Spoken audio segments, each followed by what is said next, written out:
असम में ऐसा क्या हो गया कि सब बीजेपी वाले खासतौर पर ये मान के चल रहे हैं कि भैया ये तो हिमंता अकेले अपने दम पर योगी जी जैसा कमाल कर देंगे, क्योंकि बंगाल को लेकर चिंताएं दिख रही हैं, केरल तमिलनाडु को लेकर, लेकिन असम को लेकर ऐसा लग रहा है कि हिमंता ने उसे सेफ हाउस बना दिया है कहीं ना कहीं। नहीं, देखिए इसमें मैं दो तरह की बात देखता हूँ। एक, जिन राज्यों में 26 में चुनाव है वो सब राज्य भाजपा के लिए बेहद कठिन प्रश्न पत्र हैं, हमेशा से रहे। क्या असम ऐसा नहीं रहा ना कि कठिन प्रश्न पत्र है? जब हिमंता नहीं थे तब भी भाजपा वहां ताल ठोक रही थी। हाँ। ठीक है ना। अब हिमंता ने और भी सहज कर दिया। आप समझिए, वो प्लेग्राउंड उनका समझा हुआ है भाजपा वालों का। अब कैप्टन और अच्छा है तो थोड़ा और रिलैक्स हो गए।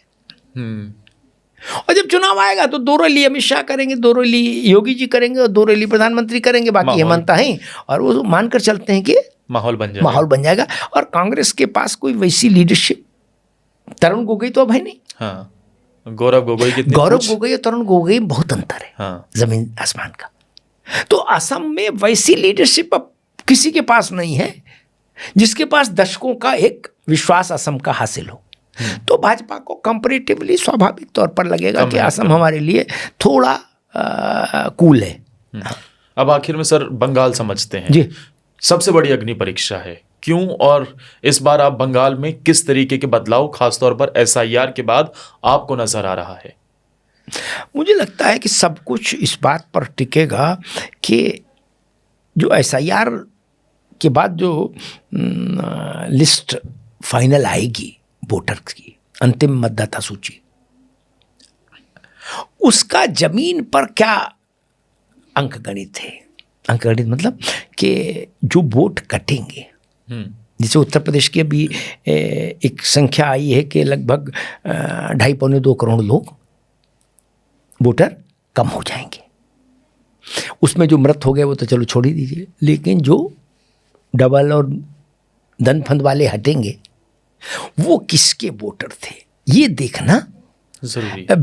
बंगाल में परिणाम तय करेगा। जैसे तो मुझे लगता है कि SIR का जो जमीन पर असर क्या है, बूथ पर असर क्या है, इसको एक बार समझना होगा। जैसे बिहार में SIR के बाद जो चुनाव हुआ और उसका जो परिणाम आया वो तो बिल्कुल उसने अनुलोम विलोम करा दिया बिहार को। लालू यादव की पार्टी तो हवा में उड़ गई। वैसे ही बंगाल में देखना होगा कि वहाँ जो SIR हुआ उसका ज़मीनी असर क्या है। जो वोट हटे हैं डुप्लीकेसी में या स्थान परिवर्तन में या किसी कारण से, फर्जी वोट कहिए, कुछ कहिए उनको, ठीक, वो किसके खाते के वोट थे। अगर ममता बनर्जी की पार्टी के खाते के ज़्यादा वोट इसकी जद में आए हैं SIR के, बड़ी बात कर रहा हूँ, तो मान कर चलिए, मेरी बात लिख लीजिए, ममता बनर्जी के लिए ये वाटरलू हो जाएगा चुनाव साबित, उनके लिए संकट का कारण हो जाएगा, सत्ता हाथ से फिसल जाएगी। अब बाकी तो जनादेश पर है, लेकिन मुझे लगता है उनके लिए वाटरलू साबित हो जाएगा ये चुनाव। और इसके उलट देखें, अगर ये भारतीय जनता पार्टी के वोट हैं, लेकिन इसमें मुझे लगता है कि भारतीय जनता पार्टी वहाँ चूंकि कभी सरकार में नहीं रही, सिस्टम में तो कभी रही नहीं बंगाल के, इसलिए वोट बनाना और सब राशन कार्ड और आधार कार्ड और पैन कार्ड और मैन कार्ड ये सब करना तो सत्तारूढ़ दल के पास संसाधन शक्तियाँ होती हैं, तो ज़्यादा। लेकिन हाँ, 1% के लिए मैं कहूँगा अगर बीजेपी का वोट कटा है तो बीजेपी के लिए फिर वहाँ बंगाल में कुछ बचता नहीं। लेकिन सामान्य समझ कहती है कि ये वोट तृणमूल कांग्रेस का रहा होगा, क्योंकि उन्हीं के पास बड़ा चंक वोट का था भी, लेफ्ट तो खत्म ही हो गया वहां। तो उस जमीन पर ममता बनर्जी को इसका कितना नुकसान, क्योंकि जिस आक्रामकता से उन्होंने SIR का विरोध किया, वहीं से इस बात का, इस संभावना का भी जन्म हुआ कि शायद ममता जी को लग रहा है कि हमारे वोटर कट रहे हैं या कट जाएंगे। तो अगर उनके वोटर कटे तो फिर ममता जी के लिए मान कर चलिए कि संकट शुरू होता है अब। और दूसरा मुझे लगता है कि वामपंथी दल नेपथ्य में चले गए, कांग्रेस नेपथ्य में चली गई बंगाल में, तो धीरे धीरे वहाँ 2 पार्टी सिस्टम इमर्ज हो रहा है। हाँ। एक तरफ ममता, दूसरी तरफ भाजपा। बस लोगों को इन्हीं 2 में से चुनना है, वो इधर सत्ता दें या इधर सत्ता दें।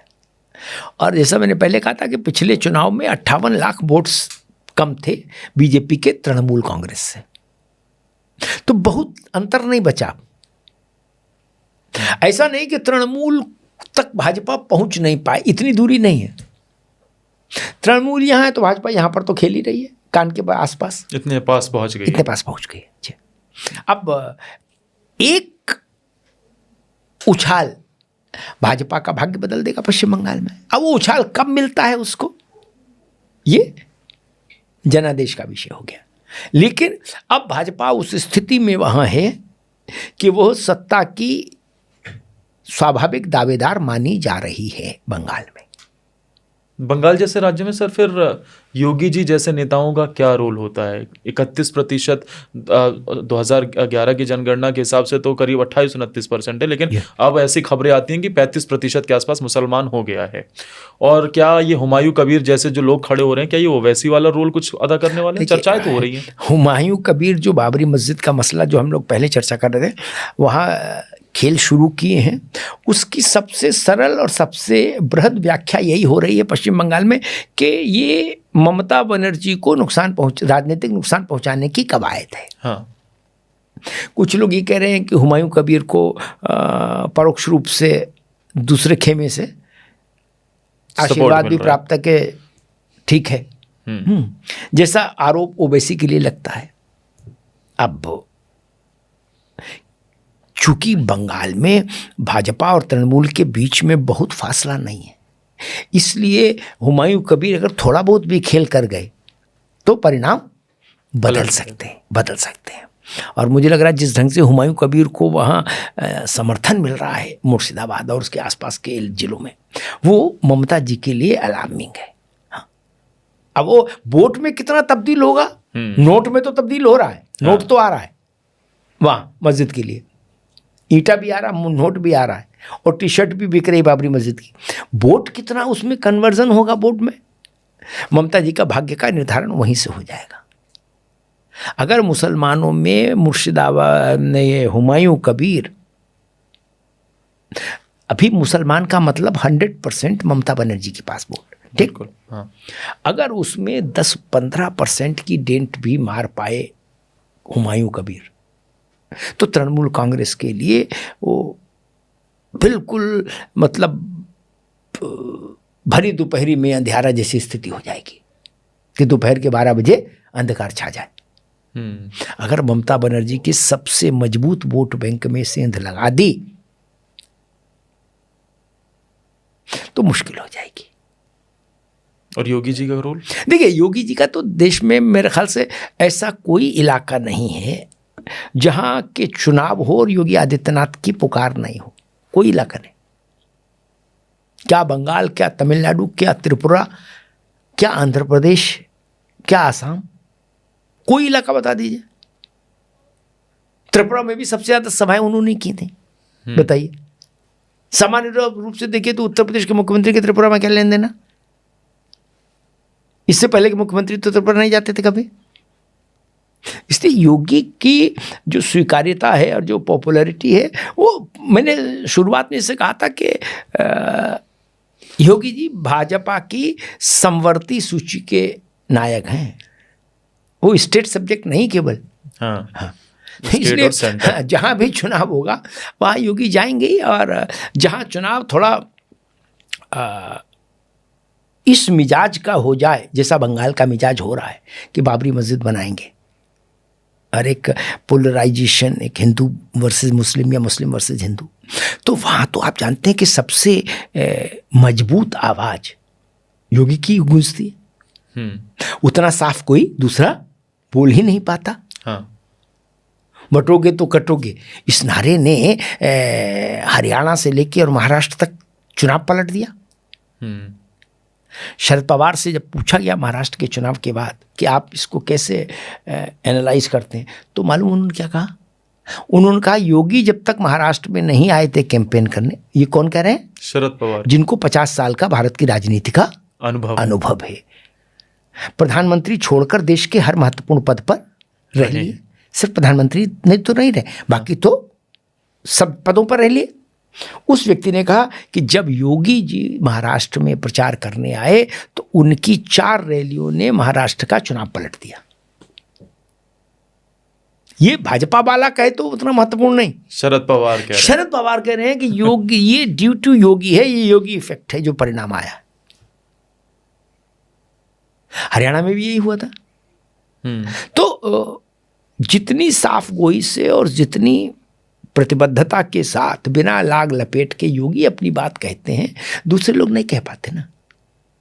बिहार में भी आप सोच लीजिए, प्रधानमंत्री की बात सबसे ज्यादा गूंज योगी की रही।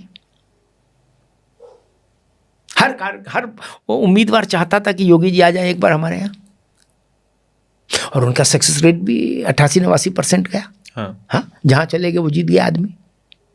तो उस तरह से मुझे लगता है योगी की जिम्मेदारी तो पार्टी लगाएगी वहाँ बंगाल में अच्छे से।